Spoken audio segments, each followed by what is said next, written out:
नमस्कार, मैं हूं जल्पा क्षत्रिय और आप देख रहे हो राष्ट्र प्रथम। राष्ट्र की भक्ति करते हैं, किसी पक्ष की भक्ति नहीं।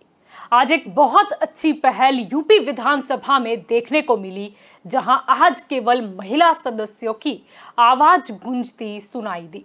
महिला विधायक अपना विषय भी रखती नजर आई। उत्तर प्रदेश विधानमंडल के मॉनसून सत्र का चौथा दिन यानी कि आज का दिन ऐतिहासिक रहा, महिला सदस्यों को समर्पित रहा, जिस मौके पर मुख्यमंत्री योगी आदित्यनाथ ने भी संबोधित किया। आपको ये भी बता दें कि सदन कार्यवाही शुरू होने के बाद सबसे पहले सीएम योगी ने ये कहा कि हमने ये देखा है कि सदन में पुरुष नेताओं की बातों के पीछे कहीं महिला सदस्यों की आवाज दब जाती है, मगर आज सदन की कार्यवाही में महिला सदस्यों की बातें सुनकर उन्हें अपनी गलती का एहसास हो जाए तो घर की महिलाओं से माफी मांग सकते हैं। योगी के इतना कहते ही सभी सदस्य हंसने लगे। यानी कि आज यूपी विधानसभा का नजारा ही कुछ अलग था, लेकिन संकेत था महिला सशक्तिकरण का। तो सबसे पहले सुनेंगे कि उत्तर प्रदेश के मुख्यमंत्री योगी आदित्यनाथ ने क्या कहा। आज देश का ये सबसे बड़ा विधानमंडल एक नए इतिहास को बनाने की ओर अग्रसर हो रहा है। आजादी के 75 वर्ष के बाद आधी आबादी अपनी आवाज को इस सदन के माध्यम से प्रदेश कि 25 करोड़ जनता तक तो पहुंचेगा ही, साथ ही साथ प्रदेश की समस्याओं को लेकर के, उपलब्धियों को लेकर के और अन्य समसामयिक महत्वपूर्ण मुद्दों को इस सदन में उन्हें रखने का एक अवसर प्राप्त होगा। मैं इसके लिए सभी बहनों को हृदय से बधाई देता हूं, उनका अभिनंदन करता हूं। तो साथ ही योगी आदित्यनाथ ने संस्कृत का श्लोक भी सुनाया और साथ भी ये कह दिया कि मां के समान कोई छाया नहीं है, मां के समान कोई सहारा भी नहीं है। मुझे महर्षि वेदव्यास की पंक्तियां याद आती हैं, जो उन्होंने नारी शक्ति के बारे में कहा है, खासतौर पर मातृशक्ति के बारे में, कि नास्ति मातृ समा छाया, नास्ति मातृ समा गति, नास्ति मातृ समम त्राण, नास्ति मातृ समा प्रिया।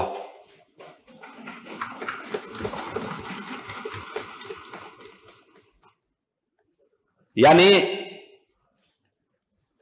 मां के समान कोई छाया नहीं है, मां के समान कोई सहारा भी नहीं है, मां के समान कोई रक्षक नहीं है और मां के समान कोई प्रिय भी नहीं होता है। और मुझे लगता है कि मातृशक्ति के प्रति अगर ये भाव हर नागरिक के मन में आ जाए तो मुझे लगता है कि कुछ भी असंभव नहीं है। सीएम योगी ने सभी महिला विधायकों के नाम एक पत्र भी लिखा था, जिसमें लिखा था, मिशन शक्ति के अंतर्गत केंद्र एवं राज्य सरकार की महिला सशक्तिकरण से जुड़ी योजनाओं और कार्यक्रमों के प्रभावी क्रियान्वयन से देश और दुनिया में उत्तर प्रदेश के बारे में सोच बदली है। पिछले 5.5 सालों में उत्तर प्रदेश सरकार ने महिलाओं की सुरक्षा और सम्मान को सुनिश्चित किया है। सरकार ने अपने स्तर पर कदम बढ़ाए हैं। मैंने एक पत्रक भी दोनों माननीय सदन के सभी माननीय महिला सदस्यों को पास भेजा है। मिशन शक्ति के रूप में एक जो नया कार्यक्रम राज्य सरकार के स्तर पर हम लोग संचालित कर रहे हैं और इस कुशलतापूर्वक संचालित हो रहा है, इसके परिणाम भी हम सबके सामने हैं कि केंद्र और राज्य सरकार के द्वारा महिला सशक्तिकरण के लिए, महिला सुरक्षा, महिला सम्मान और महिला स्वावलंबन इनसे संबंधित जो मुद्दे हैं उन पर क्या क्या कदम उठाए गए हैं, चाहे वह बेटी के जन्म लेने से लेकर के और बेटी के विवाह होने तक, मुख्यमंत्री कन्या सुमंगला योजना, मुख्यमंत्री सामूहिक विवाह की योजना, निराश्रित महिला पेंशन की योजना में वृद्धि करते हुए उसके दायरे को बढ़ाने का कार्यक्रम, उत्तर प्रदेश में राज्य ग्रामीण आजीविका मिशन के माध्यम से जो कार्यक्रम चल रहे हैं, जिसको हमने काफी सशक्त करने की दिशा में कदम बढ़ाए हैं, जिसमें पोषण मिशन के साथ ग्रामीण आजीविका मिशन की बहनों को जोड़ना। अगर गांव में कोटे का विवाद होता है तो अनावश्यक इस मामले को आगे बढ़ाने की बजाय गांव की महिला स्वयंसेवी समूह को ही वहां का राशन कोटा का संचालन करने का अधिकार दे देना। बैंकिंग कॉरस्पॉन्डेंट सखी, बैंकिंग कॉरस्पॉन्डेंट सखी में मैं प्रदेश के सभी ग्राम पंचायतों में एक महिला गांव के बैंक के लेन देन के पूरे कार्य को संचालित करेगी और 33,000 से अधिक बहनें इस कार्य के साथ जुटी हैं। और मुझे बताते हुए प्रसन्नता है कि सुल्तानपुर की तो एक बहन ऐसी है जो इसमें 3 लाख रुपए सालाना कमा भी रही है, स्वयं का इनकम कर रही है। 3 लाख रुपए सालाना। महिला स्वावलंबन का एक आदर्श उदाहरण है। तो सामने नेता प्रतिपक्ष अखिलेश ने भी राम मनोहर लोहिया के नारे से नारी शक्ति को बधाई दी। महिलाओं पे चर्चा कर रहे हैं तो हमें अपने नेता डॉक्टर राम मनोहर लोहिया जो नर नारी समानता की बात करते थे, उनके कोट याद आते हैं और उनका मैं पहला कोट पढ़ता हूं। उन्होंने कहा कि नारी को गठरी के समान नहीं बल्कि इतनी शक्तिशाली होनी चाहिए कि वक्त पर पुरुष को गठरी बना अपने साथ ले जाए। ये किसके विचार हो सकते हैं? इस समाज में अगर हम इतना सम्मान दे दें और इतनी ऊंचाई तक पहुंचा दें तो हमारे समाज और देश की तरक्की और दुनिया में पहचान में आ जाएगी। न केवल उन्होंने ये कहा बल्कि एक जगह मैं उनकी दूसरी बात को कोट करता हूं कि इस देश की औरतों के लिए आदर्श सावित्री नहीं द्रौपदी होनी चाहिए, क्योंकि अक्सर हम सावित्री को आदर्श मान लेते हैं क्योंकि वो पति के प्रति पूरी समर्पित थी। और डॉक्टर राम मनोहर लोहिया ने वहीं कहा कि इस देश की औरतों के लिए अगर आदर्श कोई हो सकता है तो वो द्रौपदी हैं।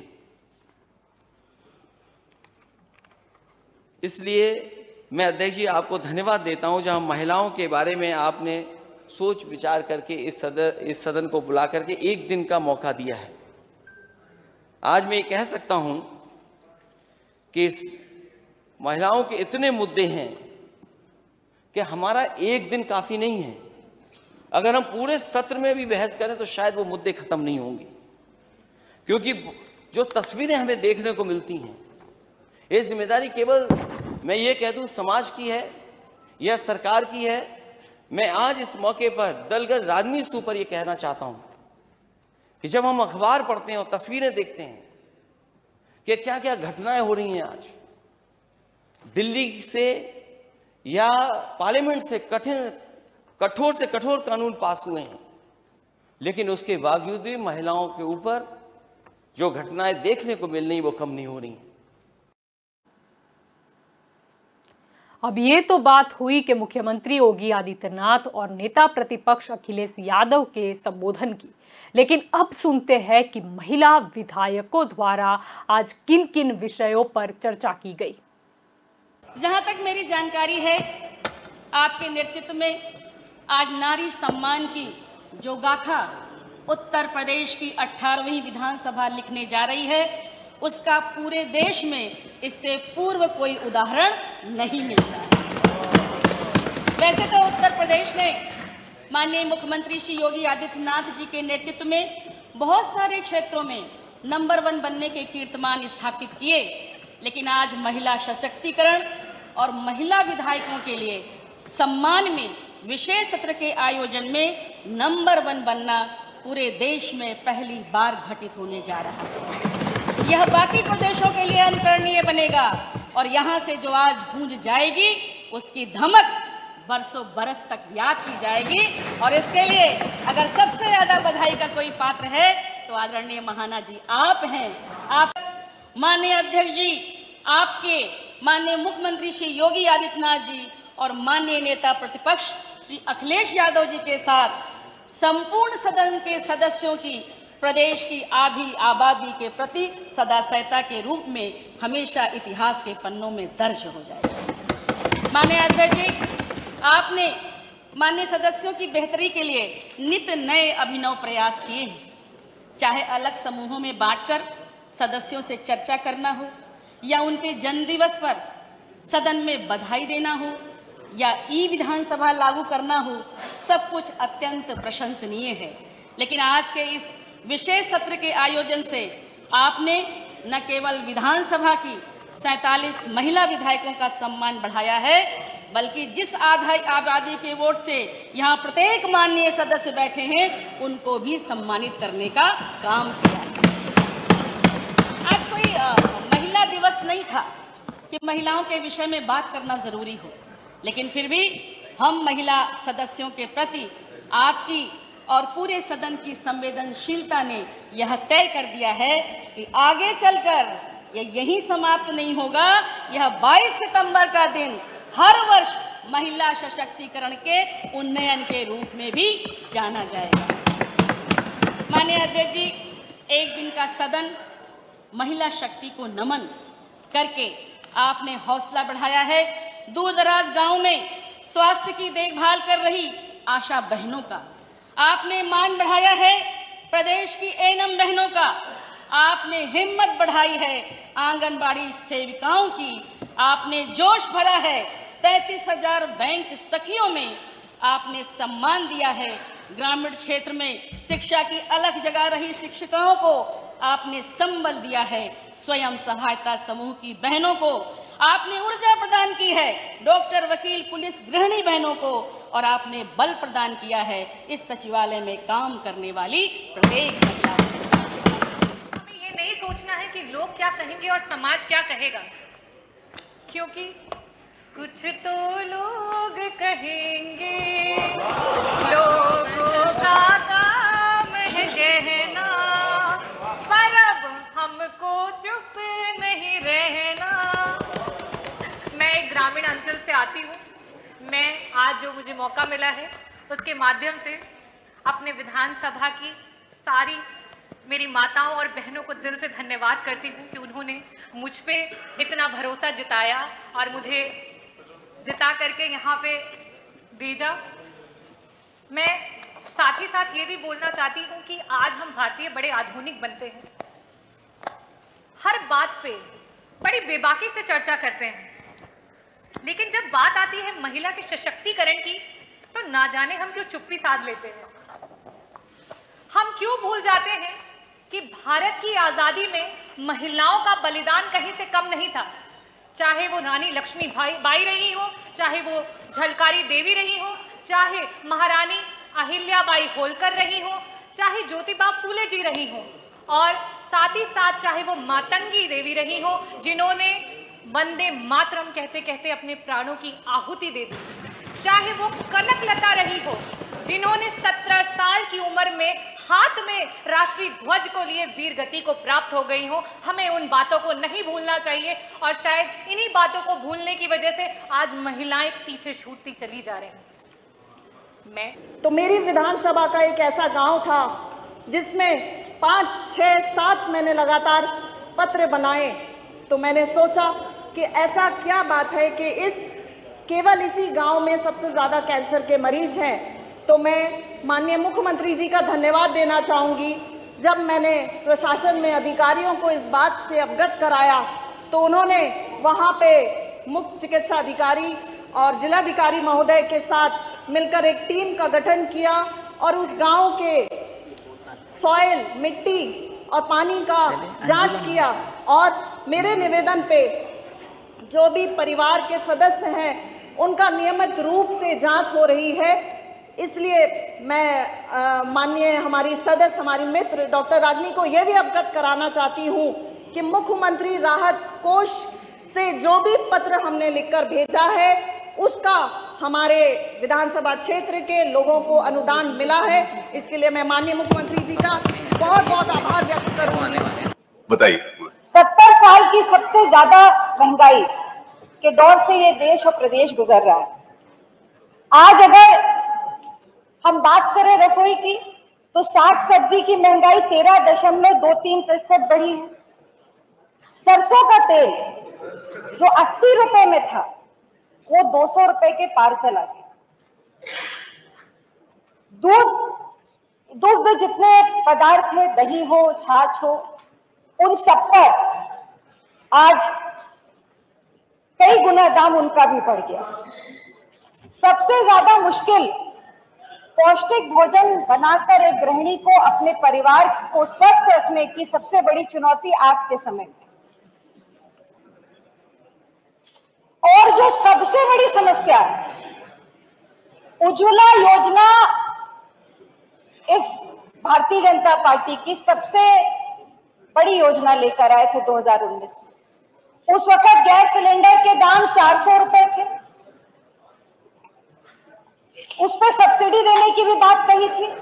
पर जैसे ही 2019 का चुनाव समाप्त हुआ, मुझे याद है बड़ी बड़ी मीटिंगों में भारतीय जनता पार्टी के वरिष्ठ नेता कहते थे कि ये योजना इसलिए लाई गई है ताकि जो वर्षों से महिलाएं चूल्हे पे खाना बना रही है और जो आंसू उनके निकल रहे हैं उनको पोंछने के लिए ये योजना लाई।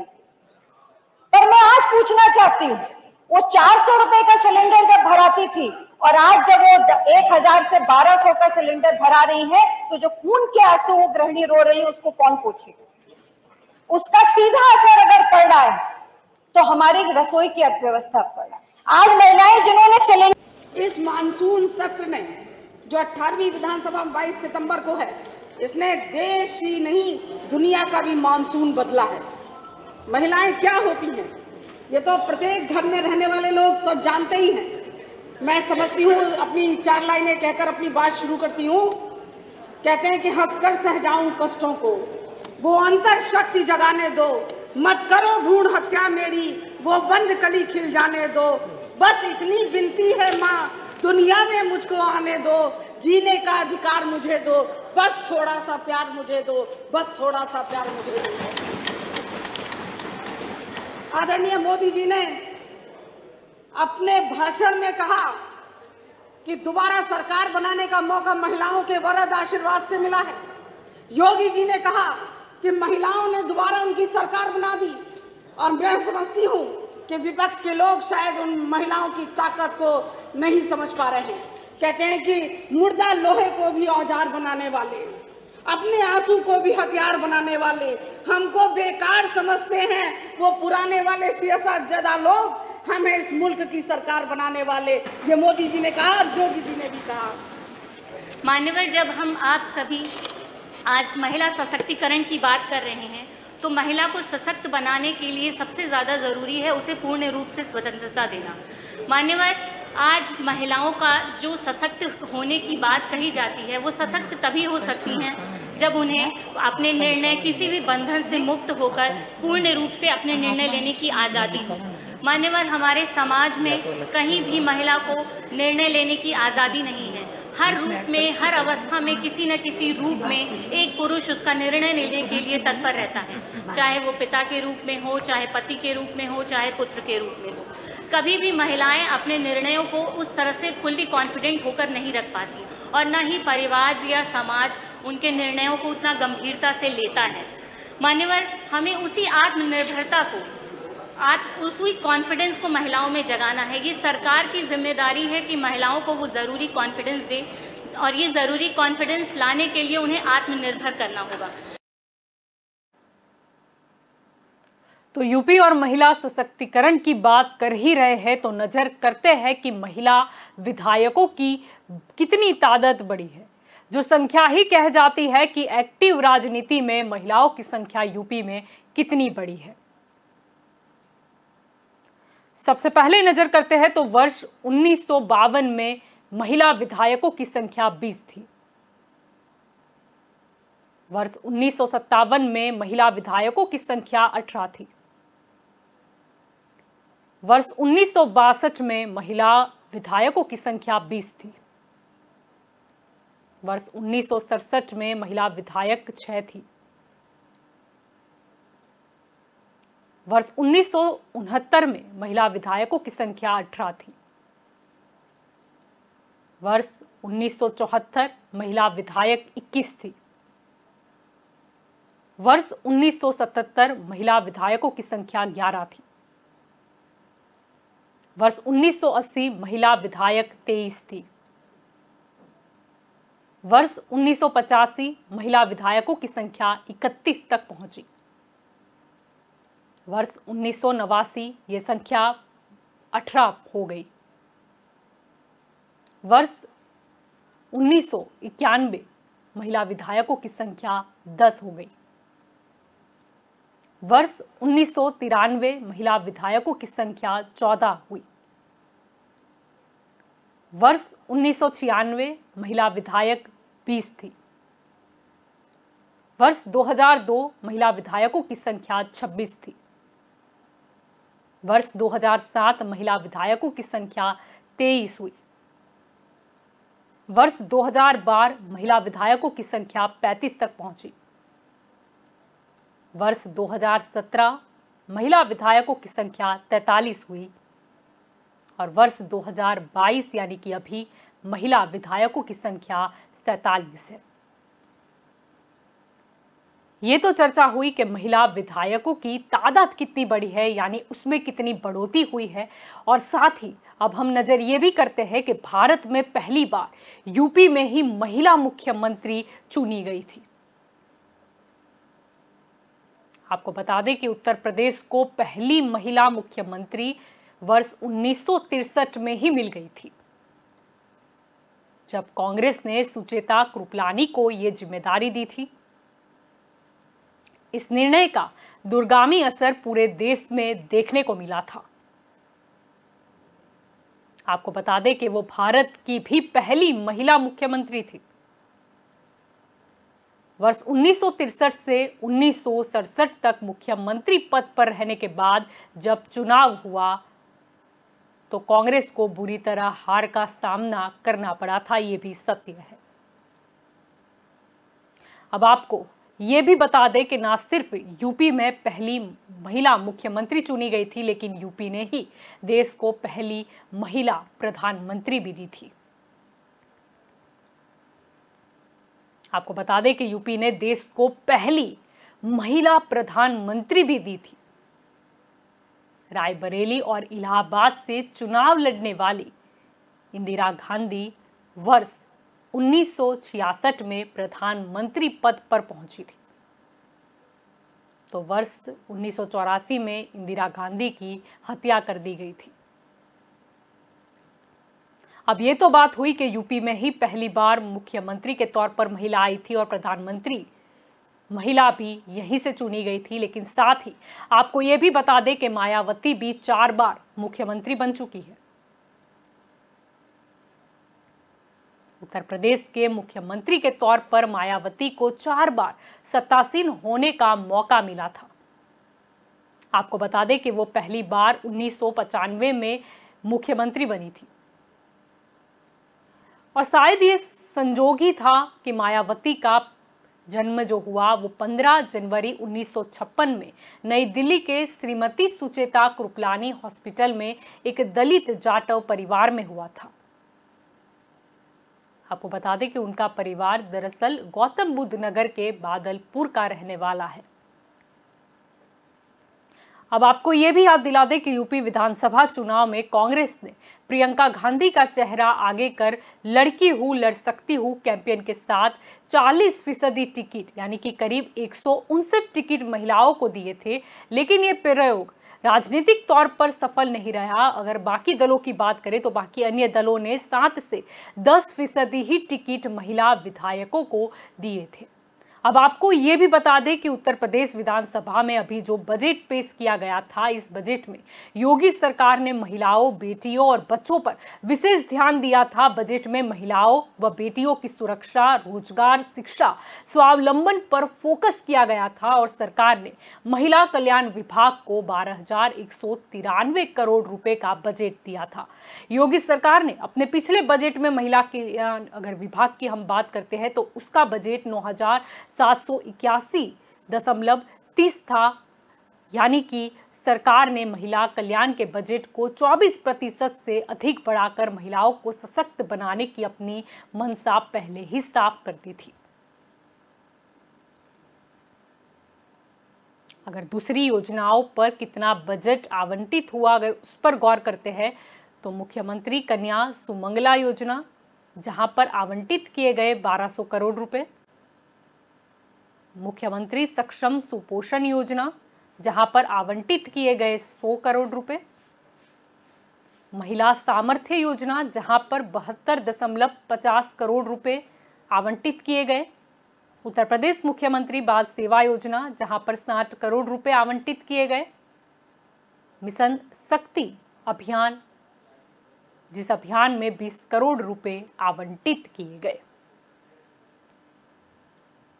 तो आज यूपी विधानसभा द्वारा ये पहल की गई कि एक दिन सारी ही महिला विधायक हैं उन्हें बोलने का मौका दिया जाएगा और साथ ही ये एक नई शुरुआत हम देख सकते हैं महिला सशक्तिकरण की ओर, क्योंकि कई बार महिलाओं की आवाज़ को दबाने का प्रयास किया जाता है, लेकिन फिर भी कहते हैं ना कि नारी ही नारायणी है, इसीलिए कौन दबा सकता है किसी महिला की आवाज़ को।